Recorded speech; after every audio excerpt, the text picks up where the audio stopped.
अचानक से भीड़ आई और कुछ भी समझ में नहीं आया, उन्होंने दबोच लिया और इतना मारा कि बहुत ज़्यादा मारा।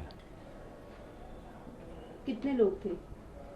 बहुत ज़्यादा थे, कम से कम होंगे 3-4 हज़ार से ज़्यादा थे। कितने बजे की बात है ये? टाइम भी बस कुछ पता नहीं है, अभी ऐसे ही है। शाम की बात है ये, शायद 7-8 बजे के लगभग। पत्थर भी थे उनके हाथ में, हथियार भी थे, क्या था वो? पत्थर थे और लाठी डंडे भी थे, चाकू भी ले रहे थे। लगभग आप कितने लोग थे जो घायल हुए? मुझे तो पता ही नहीं है, मुझे तो दबोच लिया, मुझे तो यही नहीं पता कहाँ है तू।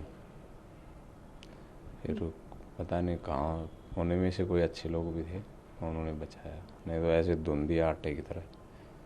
वो सर फोड़ दिया, हाथ तोड़ दिया, सर में भी ग्रेवियस इंजरी है, तो 4 इंची घाव है। तो ये सारे आपको स्टूडेंट्स ही लग रहे थे या फिर कोई भी आसपास के लोग, मतलब किस तरह का क्राउड था? कुछ समझ में नहीं आया मैडम, समझ में नहीं आने दिया क्या था, कुछ सोचने का ही समय नहीं दिया। कल शाम की बात है ये? कल शाम। लगभग कितने बजे से आप वहाँ पर थे तैनात? हम तो सुबह से ही थे वहाँ, सुबह 8 बजे से ड्यूटी चल रही थी। तो भीड़ एकदम से इकट्ठी हो गई या पहले से ही जुटनी शुरू हो गए थे लोग? भीड़ तो मैम दिन से ही थी, काफ़ी भीड़ थी, और शाम को तो और एग्रेसिव हो गए थे लोग। एग्जैक्टली ये कहाँ का हादसा है? ये पार्क होटल है, उसके थोड़ा सा आगे है, जो स्टॉप है उससे थोड़ा आगे, टोलो स्टोर रेड लाइट से पहले, इधर कनॉट प्लेस की तरफ। लगभग कितनी देर में आपको होश आया? काफ़ी मारा है उन्होंने, फिर उनमें कोई अच्छे लड़के थे, उन्होंने बचाया, मारो मत मारो मत। वो कह रहे थे, 1-2 तो चाकू भी ले रहे थे, वो कह रहे थे चाकू मारो चाकू मारो। नहीं, चाकू नहीं मारना, जान से मारोगे। फिर वो लड़के मुझे अपना रुमाल से सिर ढक के और ले आए इधर। फिर हमारा एक स्टाफ भी, हमारे रामपाल जी थे, उन्होंने देख लिया, फिर वो लेके मुझे हॉस्पिटल पहुँचे। पहचान हो पाई है इनकी, ये कौन लोग थे? पहचान कुछ नहीं मैडम, पहचान कहाँ पाई, अचानक से दबोच लिया, कुछ पता नहीं। अभी देखो ये इन्वेस्टिगेशन चलेगी क्या होता।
नियर रीगल बिल्डिंग के पास मैं रोड क्रॉस कर पार जा रहा था।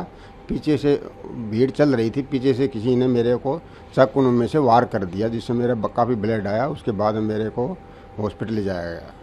कितने बजे की बात है? ये करीब 8:40 के आसपास की बात है। और लोकेशन क्या थी? लोकेशन ये रेल बिल्डिंग संसद मार्ग। आप लोग कितने लोग थे वहाँ पर? हम 5-6 लड़के थे। हम रोड पार कर रहे थे, पीछे से एक लड़के ने, किसी ने, वो प्रोटेस्ट वाले ने पीछे से वार कर दिया। मेरे को पता ही नहीं चला किस टाइम उसने क्या चाकू में क्या मार दिया। और एज ग्रुप क्या था? एज ये होगी मैम उसकी 24-25 साल के आसपास में। लंबा सा लड़का था, काली सी टी शर्ट पर रहता, और वापस भीड़ में बढ़ गया फिर वो। यानी कि इनके सबके पास कुछ ना कुछ हथियार थे? मैम ये दिखाई तो दिया नहीं, उसने मुट्ठी में ले रखा था कुछ, और पीछे से ऐसे मारा और वो वापस भीड़ में बढ़ा। और भी लोगों को मारा? मैम वहाँ उस टाइम तो नहीं मारा, लेकिन मेरे साथी 2-3 को, एक को पहले लगी है, एक को बाद में, हमारे एसएचओ साहब के वो थे ऑपरेटर, उसको बाद में वहाँ पीटा गया है। पहचान हो पाई या कौन था? मैम उस टाइम तो कोई पहचान नहीं हो पाई, क्योंकि भीड़ ज़्यादा थी, चल रही थी, चलते हुए कुछ पता नहीं चला। और आपके साथ जो लोग थे उनके साथ भी इस तरह का? उस टाइम तो नहीं हुआ मैम, वो बाद में हुआ है। फिर दोबारा से भीड़ ने दूसरी जगह बाद में फिर किया है। ये मैम चलते हुए जब भी पुलिस वाले को देखते हैं, वहीं पर बस चलते हुए अचानक से अटैक करते हैं और उनको पीटने मारने लग जाते हैं। तो और भी कई लोगों के साथ हो चुका था? और भी कई लोगों ने, हमारे एसीपी साहब के भी यहाँ चोट लगी है कल। एसएसओ के ऑपरेटर साहब थे, उनको भी चोट लगी है कल। एक लड़का और था हमारे मन, उसके भी यहाँ, उसको भी काफ़ी चोट लगी है, हाथ में चोट लगी उसको भी। ये अलग अलग जगह पर लगी, जहाँ उनको अलग अलग वार जाता है, अलग अलग टाइम से। यानी कि जो भीड़ में जो लोग मौजूद हैं उनके पास हथियार? हाँ उनके पास में है, हम कुछ न कुछ चाकू नुमा को से देते, धार वाला कुछ न कुछ लेके चलते हैं, और वो अचानक से वार करते हैं और भीड़ में घुस जाते हैं। स्टोन पेल्टिंग भी हुई थी, पत्थर भी थे? हाँ तरह से भी चोट आई है? पत्थर भी की चोट पहले आई है, हमारे साथियों को कईयों को पहले लगी।